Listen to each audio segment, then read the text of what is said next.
അപ്പോ അസിത, നമ്മൾ ഇപ്പൊ LDF ക്യാമ്പിലെ കാര്യങ്ങളാണ് അദ്ദേഹം പറയുന്നത്. തീർച്ചയായും നമ്മൾ ഈ ചർച്ചയുടെ ആദ്യം LDF ക്യാമ്പിന്റെ കാര്യം പറഞ്ഞാണ് സംസാരിച്ചു തുടങ്ങിയത്. സാധാരണ നിലയിൽ ഒരു തെരഞ്ഞെടുപ്പിൽ LDF ക്യാമ്പിൽ നിന്നും ആദ്യഘട്ടത്തിൽ കാണാത്ത ഒരുപാട് കാഴ്ചകൾ ഇത്തവണ ഉണ്ടായിരുന്നു, മുതിർന്ന നേതാക്കളുടെ പോക്കടക്കം. അപ്പോൾ ഇത് വളരെ നെഗറ്റീവായി CPI-നെ LDF-നെ ബാധിക്കുമെന്ന് പറയുമ്പോഴും എന്റെ നിരീക്ഷണത്തിൽ ഒന്നും സംഭവിക്കില്ല എന്നുള്ളതാണ്. നമ്മൾ ആദ്യഘട്ടത്തിൽ കുറെ പേരുകൾ പറഞ്ഞു. ജി സുധാകരന്റെ അടക്കം പോക്ക് CPI-നെ LDF-നെ ഒരു നിലയിൽ ബാധിക്കില്ല എന്ന് പറഞ്ഞപ്പോൾ എടുത്തു പറഞ്ഞത് TK ഗോവിന്ദന്റെ പോക്ക് പക്ഷെ അങ്ങനെയല്ല എന്നുള്ളതായിരുന്നു. പക്ഷേ TK ഗോവിന്ദൻ ഉന്നയിച്ച വിഷയങ്ങൾ എന്തൊക്കെയാണ്? ഇതിൽ അടിസ്ഥാനപരമായ പ്രശ്നം ഈ പുറത്തു പോകുന്ന ആളുകളൊക്കെ എതിർചേരിയിൽ പോയി മത്സരിക്കുകയാണ്. അപ്പൊ ഇവരുടെ ഒക്കെ പ്രശ്നം ഈ മത്സരിക്കാനുള്ള മോഹം തന്നെയാണ്. ഒരു മിനിറ്റ്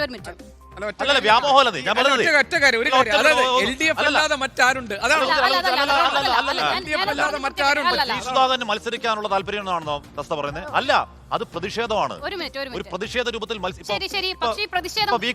അവിടെ മത്സരം ജയിച്ച മന്ത്രിയാവുന്ന അല്ല, പയ്യന്നൂരിൽ രക്തസാക്ഷി ഫണ്ട് തട്ടിയെടുത്തതിലുള്ള പ്രതിഷേധമാണ് ആ സ്ഥാനാർത്ഥിത്വം. അതിന് വ്യാമോഹം എന്ന് പറയുന്നത്. അല്പം മുമ്പ് ദീപ്തി മേരി വർഗീസിന്റെ കാര്യം പറയുമ്പോൾ അവരുടെ വിദ്യാർത്ഥി രാഷ്ട്രീയ പ്രസ്ഥാനത്തിലടക്കം പ്രവർത്തന പരിചയം നമ്മൾ പറഞ്ഞല്ലോ.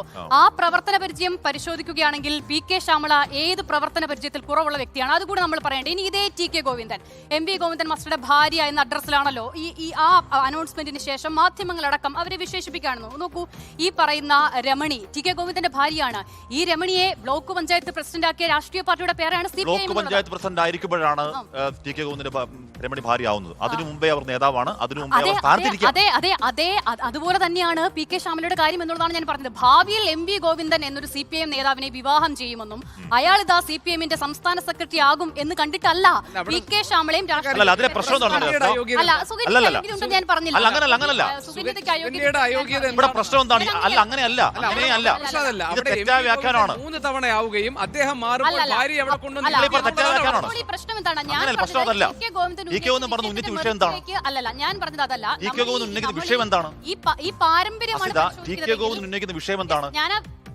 MV ഗോവിന്ദന്റെ ഭാര്യ ആയതുകൊണ്ട് PK ശ്യാമളയ്ക്ക് സീറ്റ് കൊടുത്തതിലെ പ്രശ്നമല്ല TK ഗോവിന്ദൻ പറയുന്നത്. ഇത് കമ്മിറ്റിയിലേക്ക് വരുമ്പോൾ അവിടെ PK ശ്യാമളയുടെ സ്ഥാനാർത്ഥിനെതിരെ എതിർപ്പ് ഉയരുകയും സുകന്യയുടെ പേര് പറയുകയും TK ഗോവിന്ദൻ എനിക്കെന്താണ് കുറവ് എന്ന് അദ്ദേഹം ചോദിക്കുകയും ചെയ്യുന്നു. അങ്ങനെ അവിടുന്ന് ജില്ലാ സെക്രട്ടേറിയറ്റിലും സംസ്ഥാന സെക്രട്ടേറിയറ്റിലേക്ക് 2-3 പേരുടെ പട്ടിക പോവുകയും സംസ്ഥാന സെക്രട്ടറി ഒറ്റ പേരെ ചുരുങ്ങുന്നു. ആ പേരാരാണ്? MV ഗോവിന്ദന്റെ ഭാര്യ. അതാണ് പ്രശ്നം. അതാണ് പ്രശ്നം. ഈ വിയോജിപ്പുകളൊന്നും അങ്ങ് എത്തിയില്ല.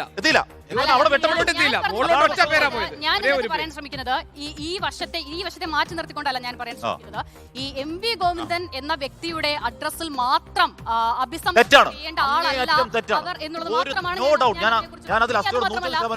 ഇനി അത് മാത്രമല്ല, TK ഗോവിന്ദൻ ഇവിടെ വലിയ പ്രശ്നങ്ങൾ എന്ന് പറഞ്ഞ് കോൺഗ്രസിലേക്ക് പോകുന്നുണ്ടല്ലോ, അല്ലെങ്കിൽ അവരോടൊപ്പം ചേർന്ന് പ്രവർത്തിക്കാൻ തീരുമാനിക്കുന്നുണ്ട്. ഇന്നലെ കോൺഗ്രസിന്റെ UDF-ന്റെ പട്ടിക വരുമ്പോൾ MV-യുടെ ഭാര്യ മത്സരിക്കുന്നുണ്ട്.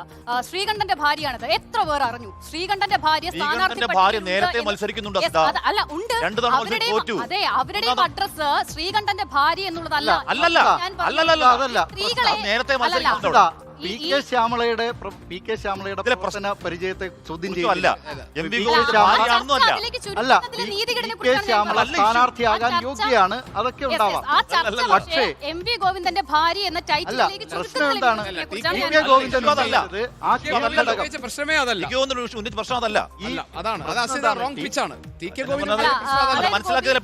അല്ലല്ല, ഞാൻ പറഞ്ഞത് TK ഗോവിന്ദൻ ഉന്നയിച്ച വിഷയത്തിൽ മാറിക്കൊണ്ടല്ല ഞാൻ പറഞ്ഞത്. പലപ്പോഴും അഡ്രസ്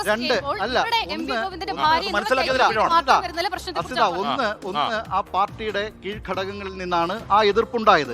പ്രത്യേകിച്ച് PK ശ്യാമള എവിടെയാണോ സ്ഥാനാർത്ഥിയായി നിശ്ചയിച്ചത് ആ ഘടകത്തിൽ നിന്നാണ് ഈ എതിർപ്പ് ഉയർന്നത്. അതേസമയം അസിത പറഞ്ഞ VK ശ്രീകണ്ഠന്റെ ഭാര്യ KA തുളസിയെ സംബന്ധിച്ച് ആ പ്രാദേശിക ഘടകത്തിൽ നിന്നൊന്നും അല്ലെങ്കിൽ ആ പാർട്ടിയിൽ നിന്ന് ഇതുവരെ ഒരു എതിർപ്പുണ്ടായില്ല.